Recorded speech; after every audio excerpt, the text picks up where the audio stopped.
தீட்டு தீட்டு அப்படின்னு சொல்றாளே, இந்த தீட்டு என்றால் என்ன அப்படிங்கிறது தான் ஒரு நேயருடைய கேள்வியாக அமைந்திருக்கிறது. உண்மையை சொல்ல வேண்டும் என்று சொன்னால், இந்த மனித உடம்பே ஒரு தீட்டு தான்.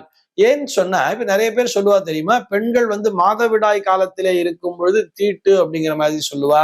பிறப்பு அப்படின்னு சொன்னா, பிறப்பு தீட்டு அப்படிங்கிறது ஒண்ணு வர்றதுன்னு சொல்றா. ஆக இந்த பிறப்பு அப்படிங்கிறதே பார்த்தோம்னா ஒரு ஆண் பெண் கலவையினாலே வரக்கூடிய ஒரு விஷயம்தான். ஆணும் பெண்ணும் இணைந்து பிறப்பதுதான் ஒரு குழந்தை என்று வரும்பொழுது, இந்த மனித உடம்பே அந்த தீட்டிலே பிறந்த விஷயம் தானே. இதையா சொல்கிறார்கள் அப்படின்னு சொன்னா, நிச்சயமாக அது அல்ல. தீட்டுன்னா என்ன தெரியுமா? நம்முடைய மனதிலே இருக்கக்கூடிய உணர்வுகளைத்தான் தீட்டு என்று சொல்கிறார்கள்.